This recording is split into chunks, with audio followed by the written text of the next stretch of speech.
When you hear a lot about startups and startup stories in this part of the world, they are often founders-driven, founder-centric, and founders-focused.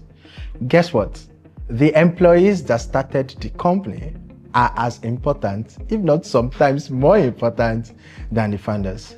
My name is Emmanuel Faith. I'm the lead people and culture at AfriChange, and what you're about to watch is the stories of the OGs before IJ, the stories of the first set of employees at AfriChange who recently clocked their 5 years anniversary.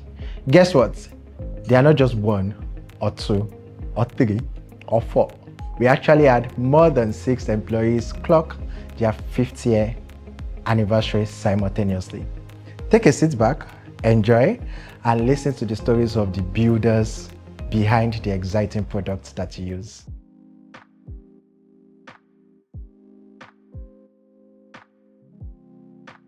I came into AfriChange as a product manager, plus with a side role of HR. Really? Yeah. Tunji was our first HR. Tunji has always been our first HR. And then now head of products. Oh, I came in as customer support rep. Now I'm head of customer experience. I joined as a mobile dev. Now I lead the mobile team. Okay, I started with Naira X as a customer care rep. I got promoted to a customer support specialist for the same Naira X. Then now I'm in AfriChange as the onboarding team lead. So I joined the company as a customer support rep as well. Now I'm compliance team lead. I was doing social media and content marketing. Now I'm head of growth and marketing. I joined as a product designer, graphics designer, all designer. Wow. But now I'm leading the product design. So you have focus now. So I started as the front-end engineer. Currently heading the front-end team for AfriChange. So in a nutshell, I started as a whole department. Yeah. Now there are structures in place. In the early days, like it was cumbersome, like there were a lot of things.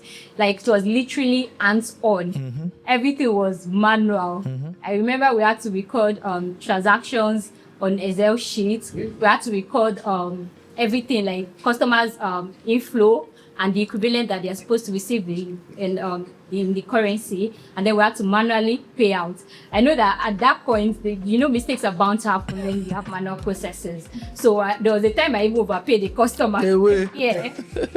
However, that period actually, even though it was challenging, it actually helped me to I gained from it my attention to detail, and I could attribute it to that experience.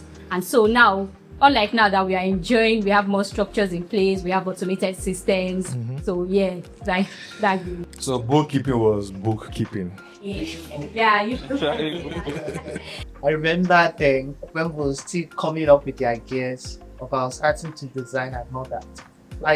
When you said it was cumbersome, stressful, we keep on calls, the late night calls, unlike now that you say that it's 5 years, we don't have time. We walk around the clock there. I remember when we wanted to launch the first crypto-free, lots of deadlines that we need to meet, lots of designs that we need to really ship out within. It's now that we are having sprints. Then we don't have sprints. You just everything, firefighting, everything at the same time. So it was a lot of, I would say, experience then. Doing everything on the go. We don't have anything let's use the timetable by this, but we are shipping a lot of things at the same time, and you must meet the deadline. So it was a whole lot of experience. To weeks sprint for usually 6 months to finish. As I then think of something like this, within days, everything is out. Design is out immediately. Development is out. You are saying this and it's making me think that thank God you didn't use code dates to join AfriChange. So another thing is, I think then that if one person, right, Pega would have the role of content and marketing, but he was doing a lot of things. He was doing design, he was doing some product marketing, he was, everybody was doing everything. Me, I can remember that there was a time that I was even designing stuff on Canva. I'll design and then I'll post to social media. And the thing I'll design is really rubbish. I felt like Blessing had a lot of things he was doing. I would not want to disturb him. I said, you know what, this thing I want to post, let me just go and design it by myself. And then I would not want to disturb Tega too because he had a lot of things he was doing. I said, okay, let me just post it on social media by myself. So I was doing support, I was doing design, I was doing social media. Everybody was just doing everything. But I think now it's more structured. I mean, I'm not going to start designing anything in Canva or post for social media. I took a while to think about the question, right? When we started, there were mainly two things. Wow. Yes.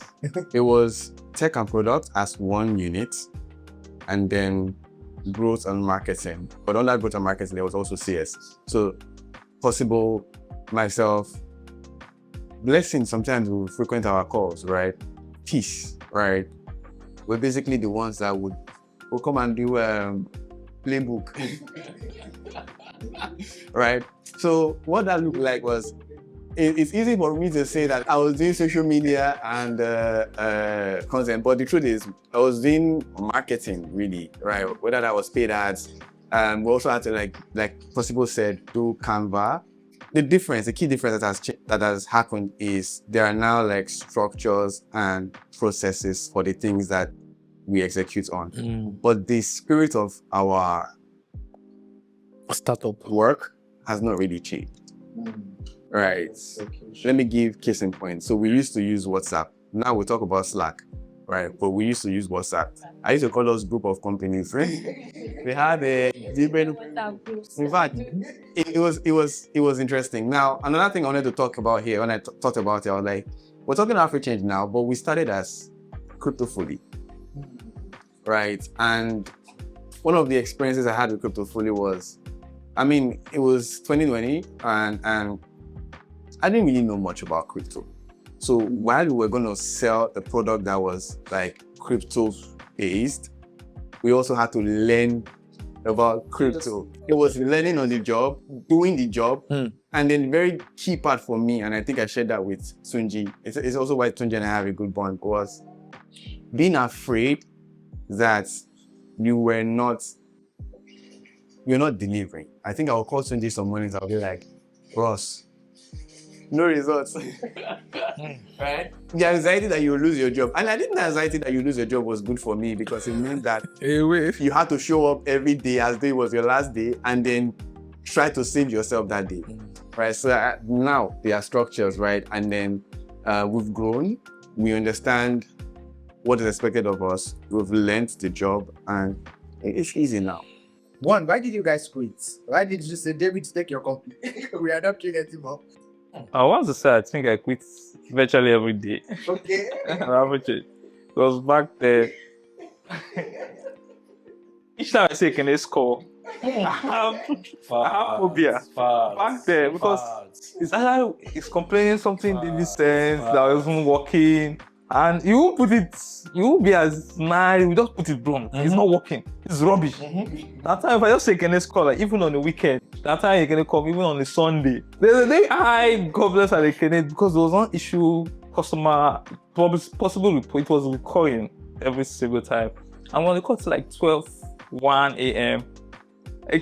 Not because you were tired, you don't want to say, man, let's go and sleep. Because again, I've literally said, man, I'm tired, let's go.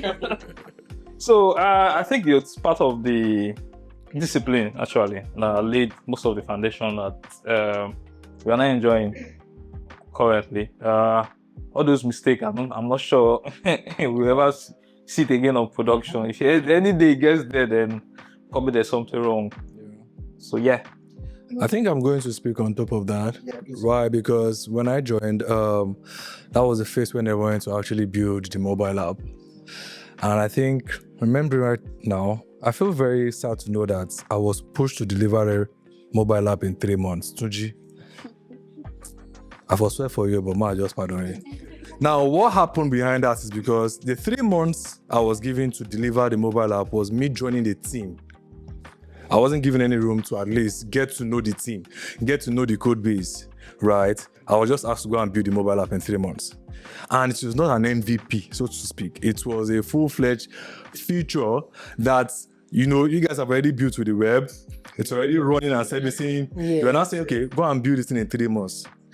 So why I didn't quit, in fact, there's still a screenshot I have of David saying something like, this app is not working. I just screenshotted that Slack statements and used it as my encouraging word that one day, David, you will come back and say, this app is working, and I will show you this statement.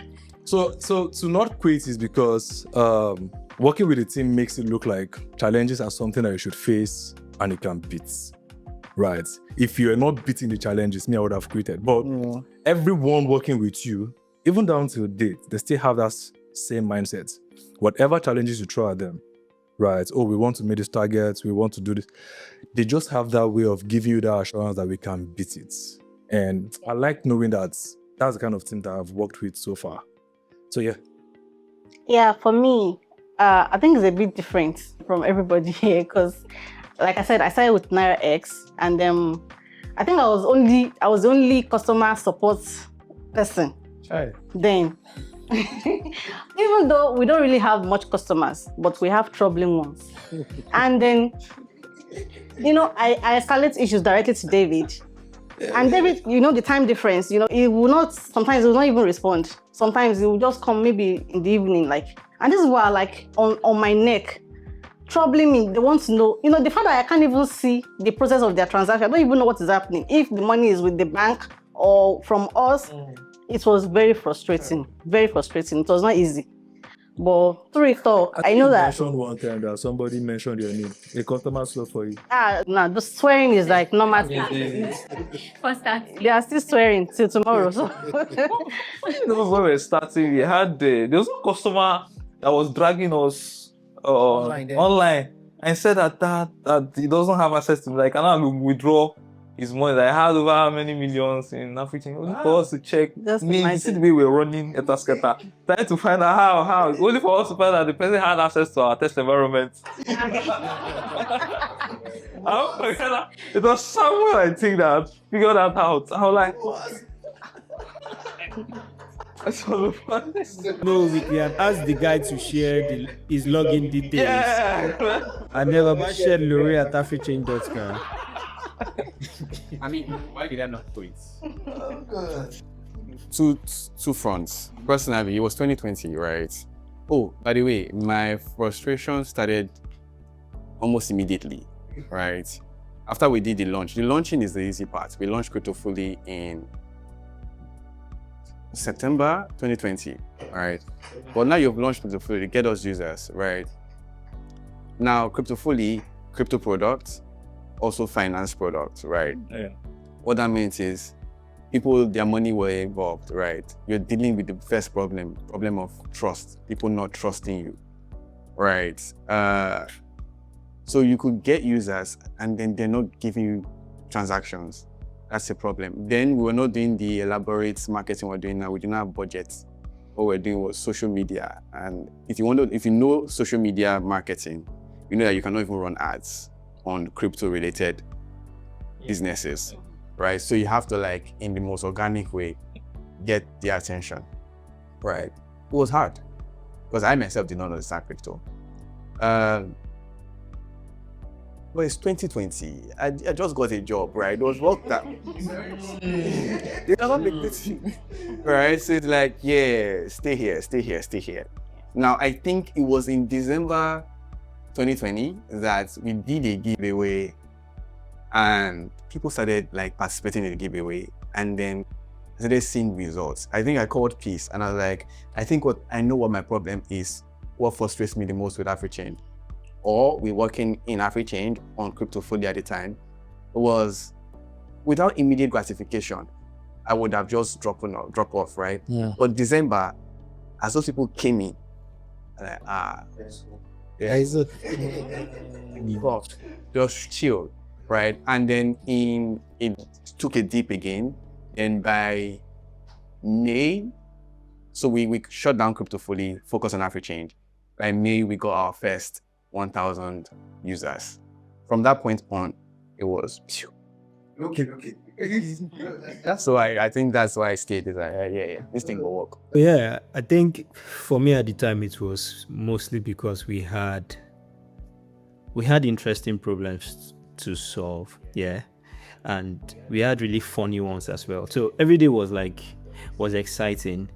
I'll give you a very funny situation. There was a time when I don't know if I will remember this, when we had to change the copy we had just launched Card Wallet, right? And we had to change please copy the interact details. We had to change that copy God knows how many times. At some point, you now have to use like a big red bracket like this because we are tired. We had tried everything, and the problem at the time was that we're trying to get people to adopt this new way of funding their wallet to send money, but it was a big problem, and they were just not adopting it. And we just tried everything, and having to find that with simple solutions like that you can really solve very massive problems. It's sort of it's encouraging to help you know that sometimes it is not all about being the smartest, right? That sometimes it can just be the funniest things in the room that would make the difference. And so for me, it was the fact that we had really amazing people, and we were sort of closely knitted because it was just 10 of us, I think, and you'd mostly find just those guys always thinking through problems, always finding solutions to it, and then everybody was pulling their weight. So all of that, I think, contributed to the whole idea, or contributed to me not just quitting. But then, those are the experiences, right, that makes it interesting. So for me, just to add, I would say that I had support. I was reporting to Possible at the time, so I wasn't afraid to make mistakes because she was there to guide me and correct me at every step. When I feel you don't fuck up, she would correct me in a good way, it's structured criticism. And I took them well and applied them. And she was very calm. Sometimes I might feel you might have done this or whatever, or you didn't perform up to expectation, but Possible at every time was there to guide me, and even courses that I needed to take and everything. So even leaving CS was an emotional one for me because I had good support from Possible at the time, was my manager. I still come back. And also being part of something from the start, nurturing something, it just gives you a kind of satisfaction. When you watch something grow from the start, just like a mother, when you conceive a baby, you give birth to that baby, watch that baby grow, the achievements of that child, and then that child in turn now take care of the parents. So that joy you derive. When we look back now, the satisfaction of giving customers the problem solved, it's just a lot. So it's enough reason not to quit and on the back of what she just said, very short, quickly. I think that is why I have not quit now. Now is the hardest time I've experienced in AfriChange, right? And that's because the responsibilities are heftier, right? Some days I get upset. I mean, you will know. I get upset. I'm like, what am I doing here, right? And then I realize that, bro, this thing is your baby, right? 5 years is not beans. Yeah. If they give birth to a child 5 years ago, that child is talking, walking, somewhere in primary school right now. I'm like, yes, this is my baby, right? You can't keep on. I should stay for a while, right?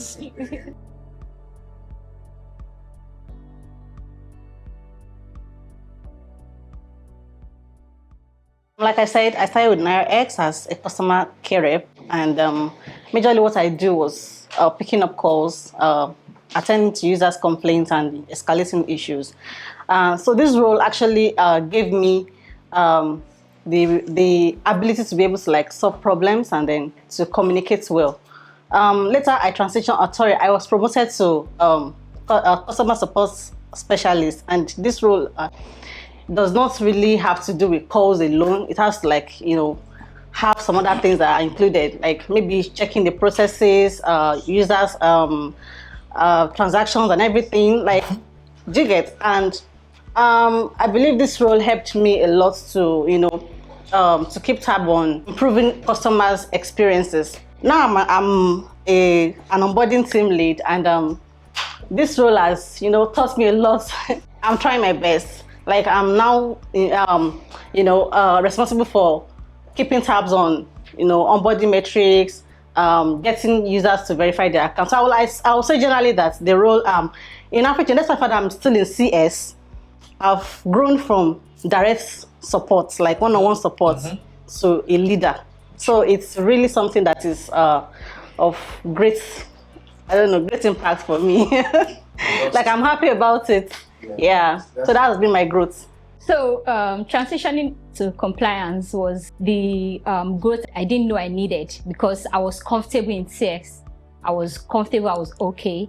So it just like I left my comfort zone when I joined compliance because it's a new space for me. I didn't really know what to expect. But like I said, AfriChange, having good managers and good teams at AfriChange has really helped me to be committed and to help me find my steps. So when I left a good manager to meet another good manager, which was Adekemi. So when I joined compliance, I didn't know my right from my left, but because I have the support I needed, I was able to be pointed in the right direction, the courses I needed to take, what I needed to do, and that has helped my growth switch from being just a a compliance officer to now a compliance lead, leading a team and giving them direction. So AfriChange has just like been a very fantastic place for me, and it helps me to keep striving for excellence.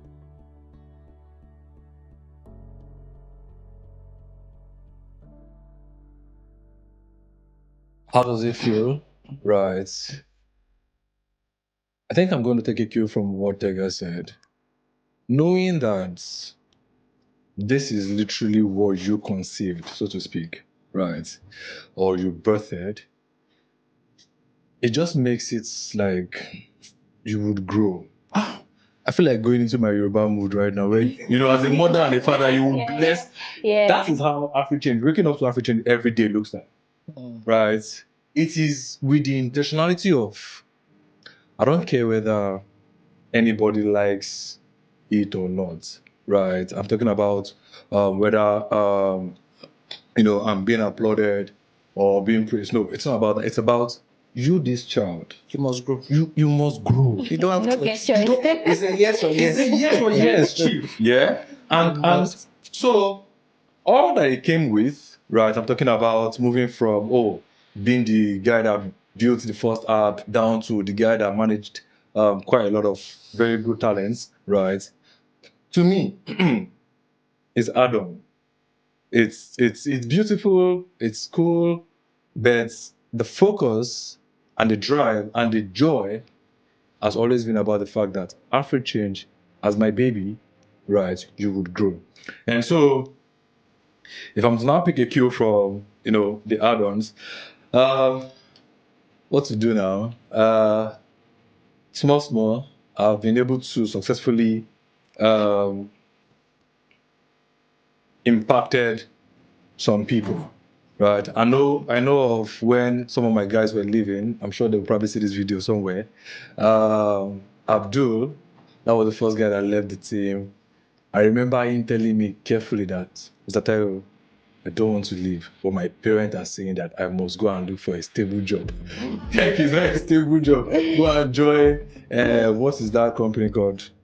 Civil servants, right? That one is more stable. It's from the north. So I think it's close to the politicians and stuff. So they wanted him to at least have, he was telling how I think every one of my team members sees it, right?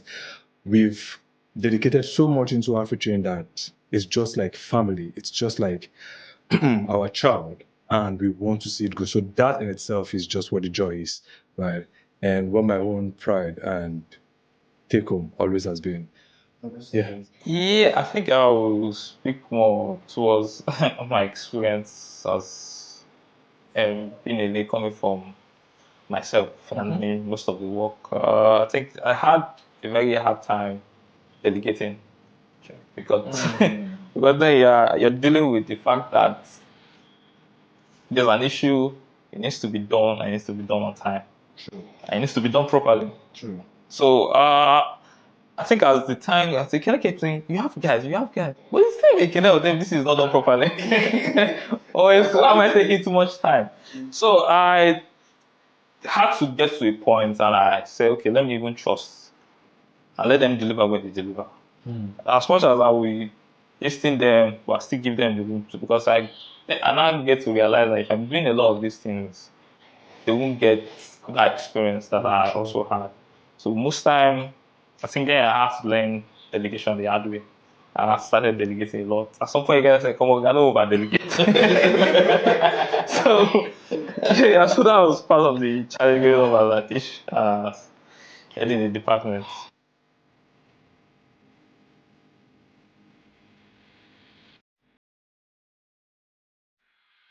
Oh yeah. Spend your first 90 days um, making friends within the organization, right? And make sure that you have like a go-to person across each team. This this basically, I think this is the foundation for anybody joining, and the reason is mostly because one, we work remote, and as a result, there is we don't have that the opportunity to sit down physically and have conversations, right? But and you know the advantages that come with that as well. Um, but you know, ensuring that you have like a go-to person in each division would always, it just gives you like a soft landing whenever whenever you're blocked. Because so for example on my team for the first 90 days for every PM on my team, I tell them spend these 90 days making friends literally. So sit with guys in compliance, try to understand what they do, try to understand the person as well. So you know how to navigate them. You know, speak to people in growth, literally everybody, so that by the time you would start doing the work, it pretty much just gives you a very soft landing, and you know who to talk to ask for help, you know who to collaborate with, or you can speak to somebody that can guide you pretty much. So yeah, that's the advice I'll give to the person that has joined for the first 90 days. I'll just say, right, for somebody that's, this is your first 90 days, I would say, just like Tunji said, connect with people. But I would put it more in like, make yourself visible. Because sometimes I see people that join the company and somehow they're like in the shadows. They're just doing what they were employed to do. After it, they have gone. You don't even know who they are and you don't know how best to connect with them. So I would say try and make yourself visible. If it's during Afrey hour, right, join conversations. If it's general meetings, try to like maybe ask questions, right?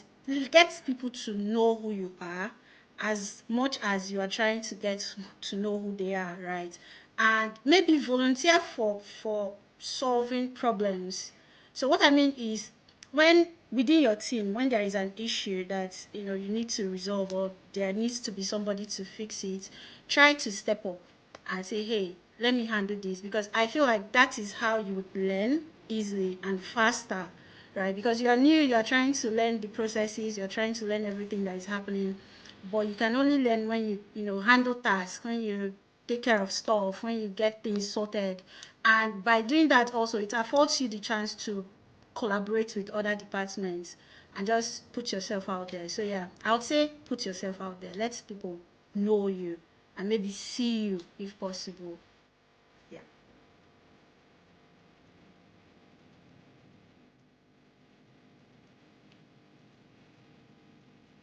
So two very interesting iteration story.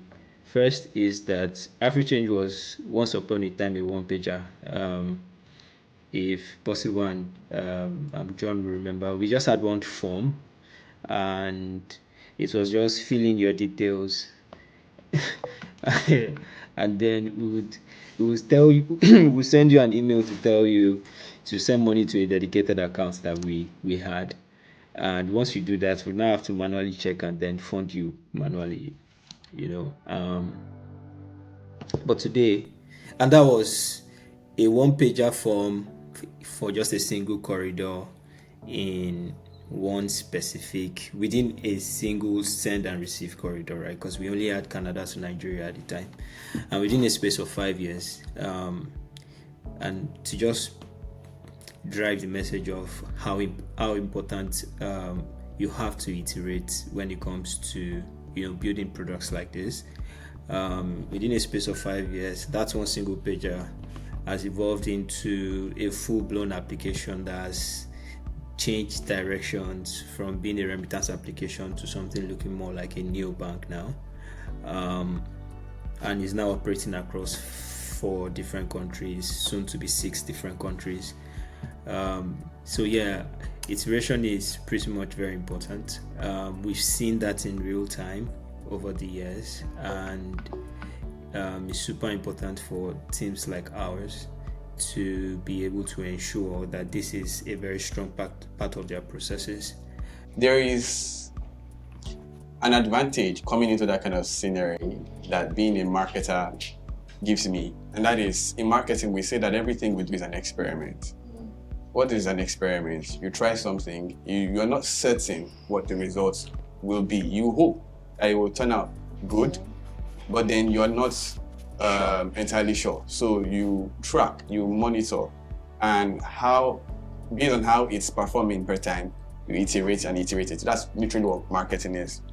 So that with AfriChange, we still have, it has always been that way, right? Tunji talked about how there was one copy on the product where users did not understand it. In fact, that's just one example. There are many instances of copies. In fact, again, another in fact, I know, right?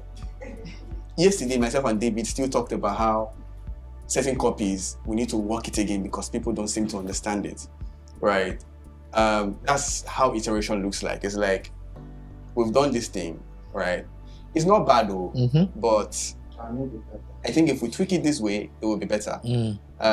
So I think AfriChange encourages that a lot. And I think we even encourage it to a fault because David is also very spontaneous like that.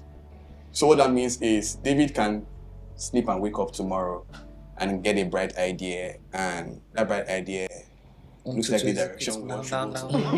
Two things have to happen, right? Especially with the marketing team and this is how I think about it. David has, or the business has, a new direction. The old direction or the old projects we're working on, they're still relevant, right? So what do? Let's try to tidy up what we're working on, tweak it so that it performs even better, while we also work on this new direction. And eventually what happens is the transition from what we're doing before is a lot smoother. It's not like we just wake up one morning and say, oh, new direction, and we drop everything that we're doing and then just let it fall apart. Makes sense. You have to transition. So AfriChange, because of the kind of people we have here, encourages it. Now, how easy was it to execute on all of these things? I would say that as you grow, there's this saying they say about people. They say you never meet one person twice, even if the same person, right?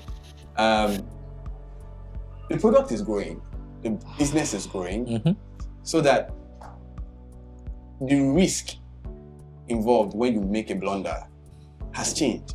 If I send an email in 2021 to everybody and it was a wrong email, everybody is there was a time where everybody was less than 1,000 people.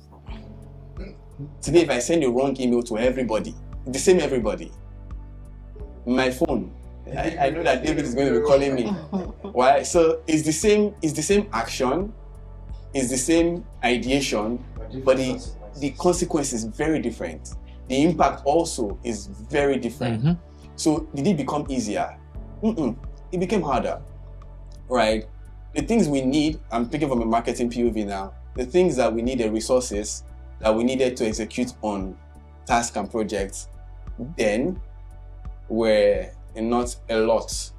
Now, I have to fight and explain and pitch and bring data to say, let's do this thing. Why? Because the cost of execution has increased, right? So I don't know what to make of that. I think it is okay. I think it's okay that things are harder, right?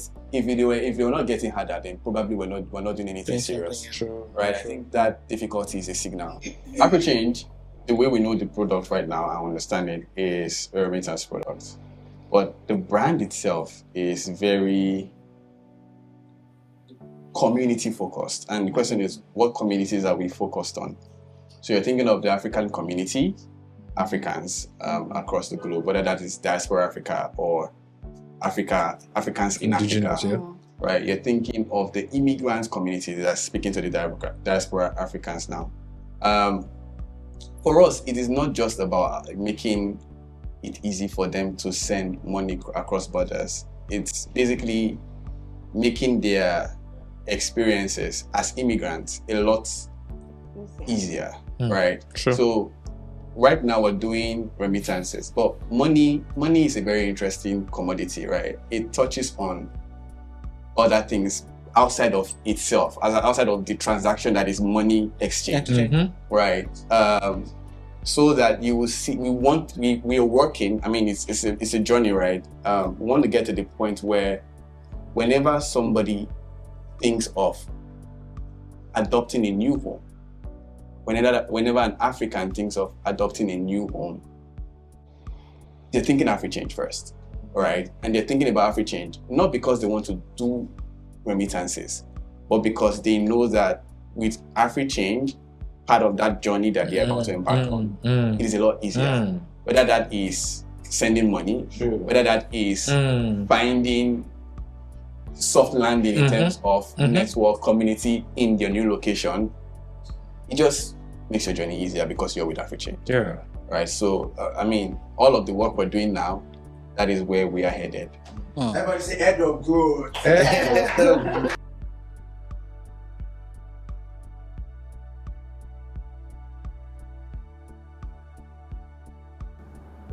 For me, it's not as easy as people may think, and it's mostly because, again, you have to work with people in multiple time zones. So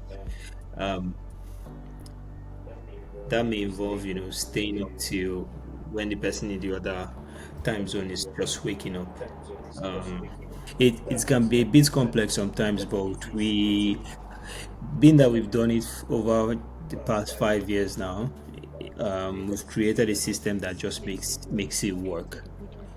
For my team, my team is distributed across 3 countries, and the good thing about it is that we can always bring our own unique experiences in making the experience of the product better, right? And we can bring those contexts when they are very, very important. To just summarize, it's been difficult, but with systems and very highly collaborative teams, we've been able to manage it pretty much.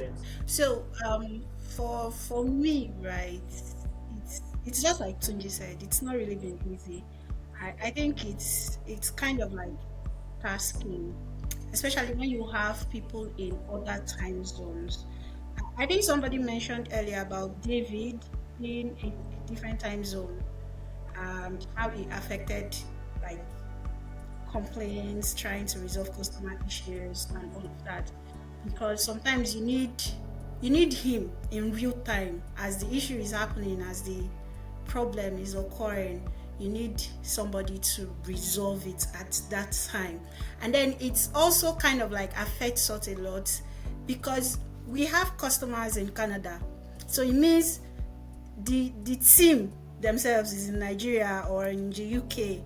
It's like this huge difference in time zone, and a customer in Canada is sending money at say 12 a.m. right, Nigerian time, and you need to have somebody available at that time to respond to them or to like resolve their issues. I think it wasn't easy at first because most of us had to work round the clock, but as time went on, we kind of like created the shift schedule, set up structures to like help resolve all of those issues. We had people like Ekene who moved to Canada, right? So it kind of like made things a little easier in the sense that, we have somebody in tech that can always come at the Canadian time to resolve issues.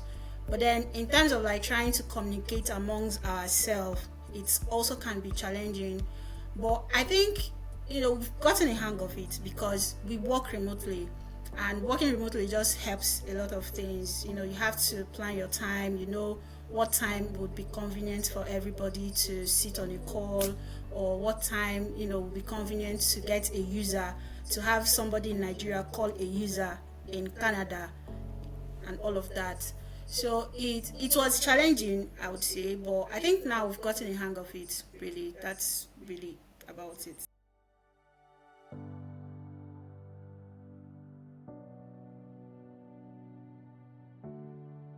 For marketing, I'll say that founders and product people like to think that it's all about the product, but that's a lie from the pit of hell. Right? Only goes for Every great product needs a story. And if you're a lead in a tech or a product-led company, that's you, right? It means that every great product needs you to tell its story. And however you tell the story determines how it will be perceived by the public, the people who the product is built for, right? What that makes you is, yes, the tech guys and the founders, everybody's coming with their vision and their work and their skill set, but you are its heart.